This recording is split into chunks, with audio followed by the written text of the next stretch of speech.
to my channel, The Baking Diva. I have a special guest with me today, sitting over there in my seat. Hi there, who are you? Hi Diva, I'm the Easter Bunny, and I thought I would just hop on over to your Diva kitchen and give you some pointers. Oh my, but I thought with all the snow, the Easter Bunny wasn't even going to come out this year. No, we hop in the snow. I'm white, the snow is white. Nobody even knows where I'm going because they can't see me. Oh my goodness, Bunny. So how's it been making all those baskets and treats for all the kids? Well, I have plenty of helpers.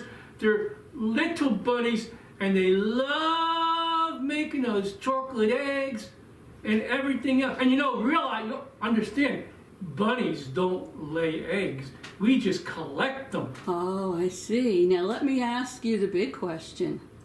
Has the Diva been a good girl this year? Is the Diva going to get a basket?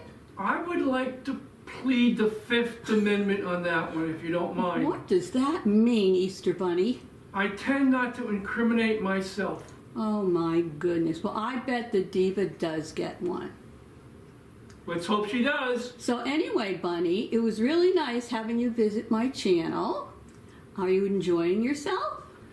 Yes, and do you know why, Diva? Why? It's March Madness!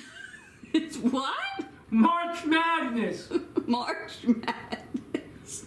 Do bunnies watch March Madness? Of course. Okay, well, Easter Bunny, thank you for stopping by, and I'll let you go back to collecting your eggs and watching March Madness. Grazie. Bye-bye. Toodles. So everybody, did you enjoy our special guest, the Easter Bunny? I had no idea he was going to appear at my home. I don't know. We must all be very special that he wanted to appear and talk to all my subscribers. So anyway, it's Easter time. Easter is a week from tomorrow, and I thought I would make something Easter related. Now, for any of you out there that are Italian, or you know Italians, I'm Italian, one of the great traditions at Easter time is to make pizzelles. Now, people say it different ways, but I say pizzelles. It's Pizzelles.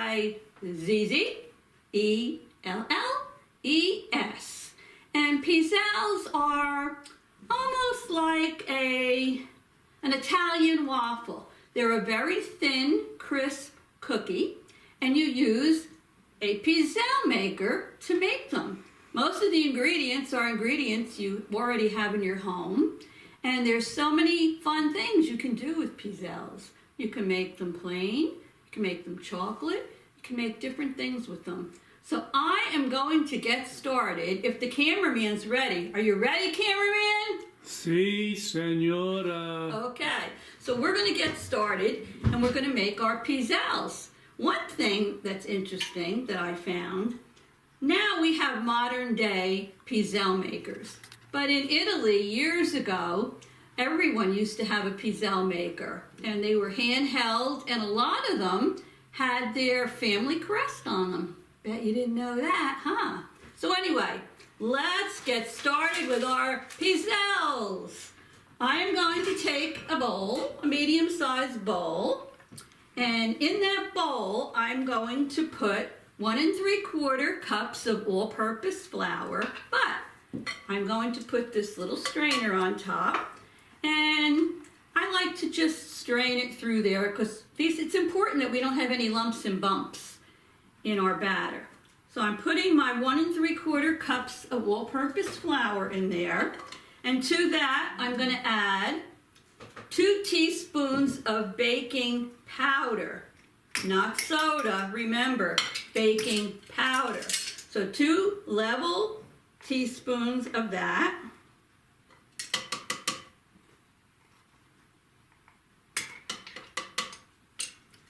And we're going to add 1/4 of a teaspoon of salt.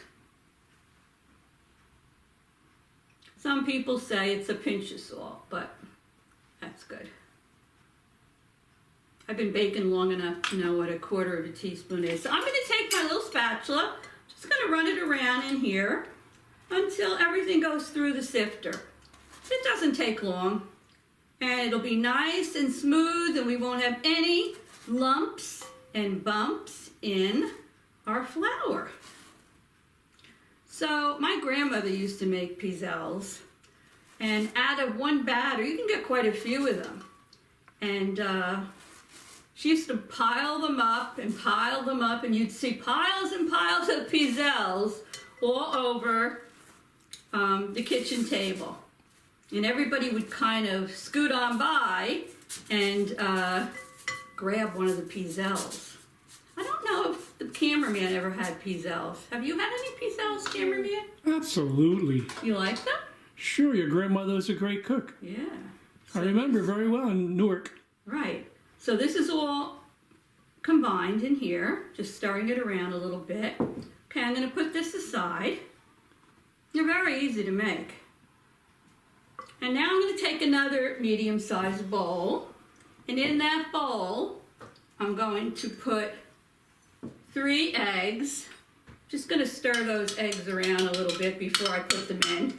Just break them up a little bit and stir them. So it's just 3 eggs. Put those in the bowl. We have 3/4 of a cup of sugar.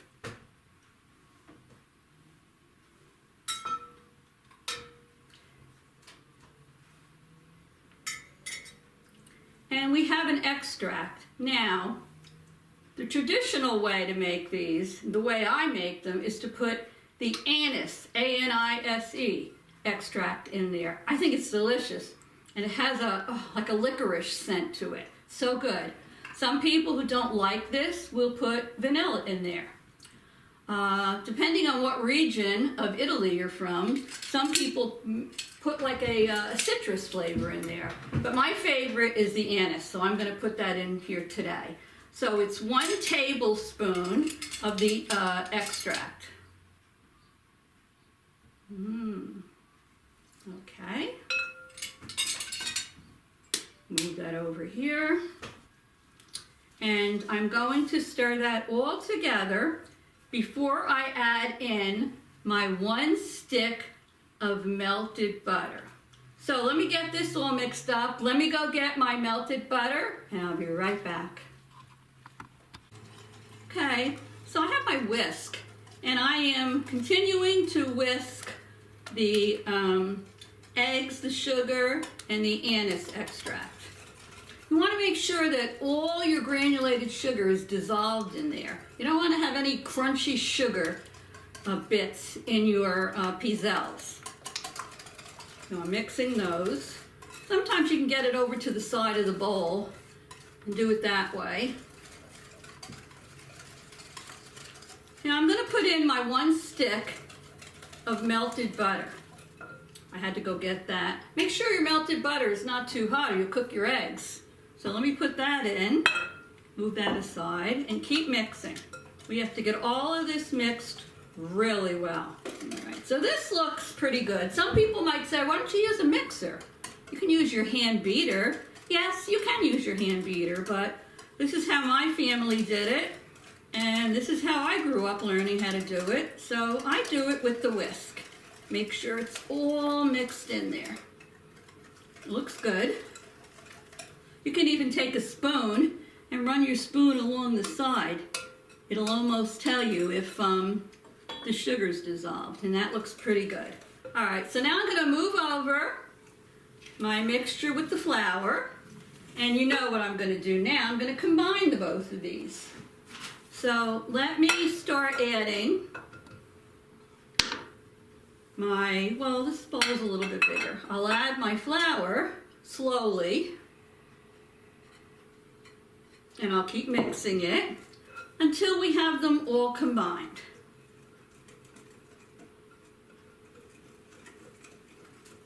Okay, put a little bit more in.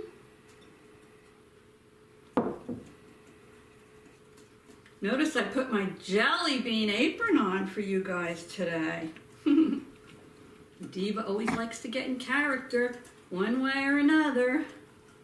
You see how this batter is getting? So let's put the rest of our flour in. I need more mussels to mix this. Put this aside. And I have to get this all combined. Now, I'm going to show you my Pizzelle maker in a minute. But there's all different kinds and they're all different brands and they're electric. Mine happens to make 2 pizzelles. And they have different designs. In fact, years ago, I think a lot of the kids used to call these, and maybe some of the adults too, they used to call them snowflake cookies. Because they had a pretty, they were light and fluffy and they had a pretty snowflake design on them. So I'm going to mix this a little bit more with my spoon. I can get it a little bit more combined. And it smells so good. If you've never had it, you don't know what you're missing, and you can get it in any food store. Let me move that over, and let me just give this another big stir. Make sure it's all well combined. You see what the batter looks like? Okay. Now in a minute, I'm going to slide over my Pizzelle maker. This looks very well combined to me. Okay. So let me move this over. I have it preheating, so it's very hot. I don't want to get my Diva hands burned. So let me just move this over.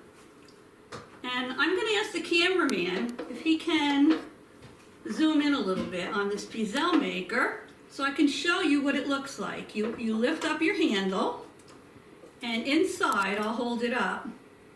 You see 2 designs? They all have different designs. Mine happens to have these 2.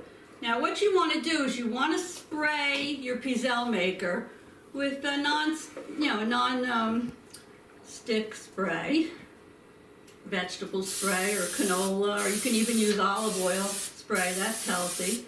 You're going to get this sprayed pretty good. Okay? Now you're going to take your batter. Now sometimes they say the first 2 don't come out. And if they don't, throw them away. But anyway, you preheat it, you make sure it's nice and hot. You take about a tablespoon of your batter. You don't want to take too much because it's going to then ooze out of the sides of the circle. So I'm going to try this much, put it right in the middle. If it's too much, you always know to put a little less the next time.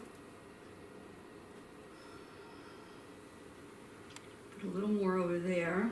Should have had another spoon to take this off in. Now that one looks like it has too much. But let's see. I'm going to close it. These do not take that long. You're going to close it gently, push it down. Now some of these Pizzelle makers have a light on them to tell you when they're done, and some don't. So like I said, it takes somewhere around 30 seconds. And I lift it up a little while into it to see if they're ready.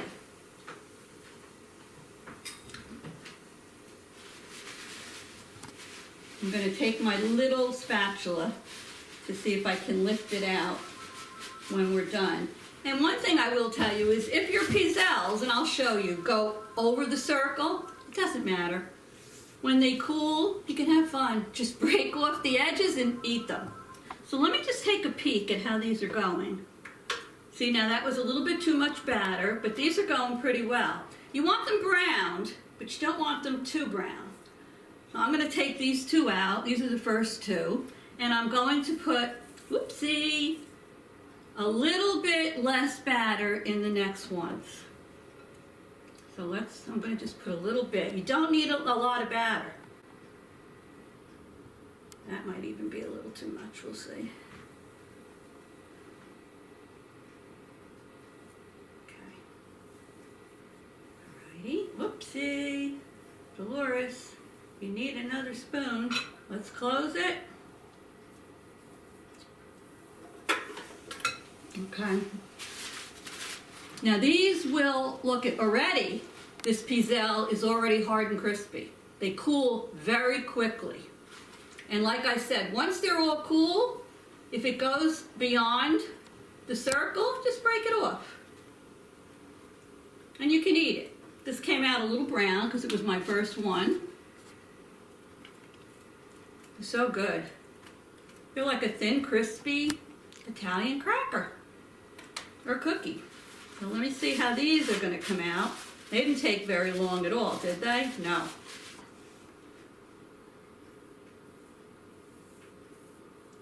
Okay.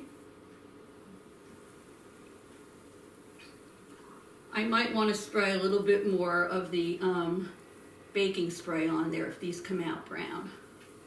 Let's give this batch a try.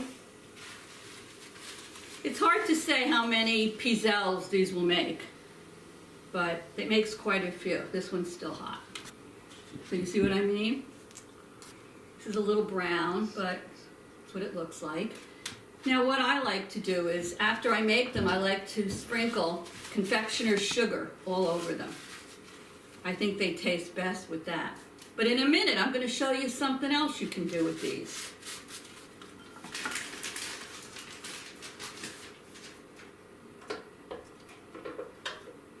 Yeah, this is just about the consistency I like it. Not too dark and not too light. I don't know. Whoa, I don't know if the cameraman can see that, but I'm going to make a few more. So let's go with a couple more.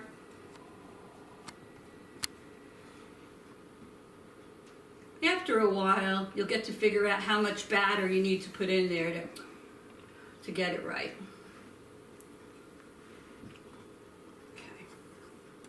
I'm going to try these two because I do want to show you something that you can do with these pizzelles.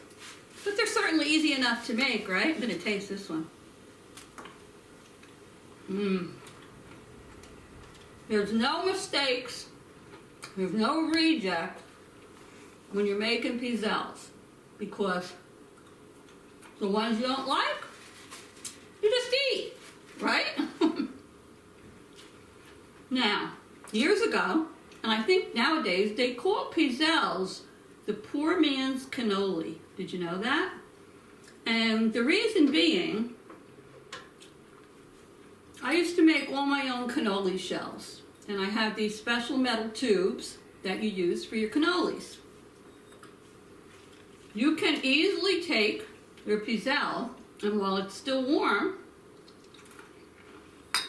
wrap it around here and make a cannoli shell. Now these are coming out good. This is perfect. Okay, two more. I'm going to put a little bit more batter on so I can see if I can show you how to do this cannoli shell.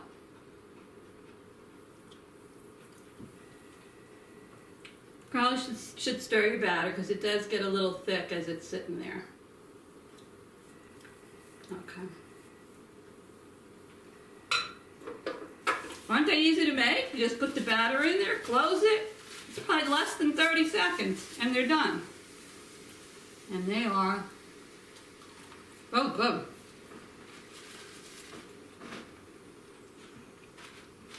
And what you'll do is, as you start making them, you just start piling them on top of one another, but I'm going to put the confectioner's sugar on mine first. When you're all done, you make a big pile of them. If they don't disappear, you can wrap them in saran wrap, plastic wrap, and then put some aluminum foil over that, and they'll stay for quite a while. These are perfect. So I'm going to see if this works. I'm going to take my cannoli tube. Okay, now look at this one. This is perfect. It's just the right size. I'm going to take the cannoli tube. Oh, it's very hot. Whoopsie, it's very hot. And I'm going to lie it down right like that, with the open side together on the bottom, because these are going to harden very quickly.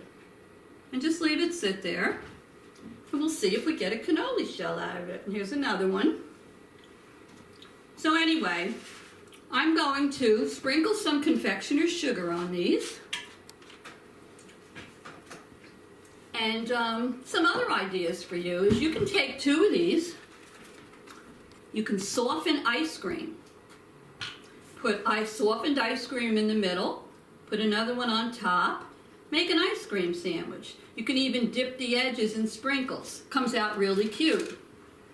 You can even make a cone. Just like I folded that cannoli one, you can fold it a different way and make a little cone out of it. Kids can put ice cream in it, you can put candy in it. What's really good is to put whipped cream in it with strawberries. So many things you can do. You just have to use your imagination. Okay. And I haven't made them, but I have seen someone put sprinkles on their batter when they close it, and then it looks like they have a funfetti pizzelle. Now look at this one I showed you. Look at that. Now isn't that a beautiful cannoli shell? Can you see it, cameraman? Sure. Look how nice that came out. It's got a design on it, it's hard already, and it's certainly easier than making and frying those cannoli shells.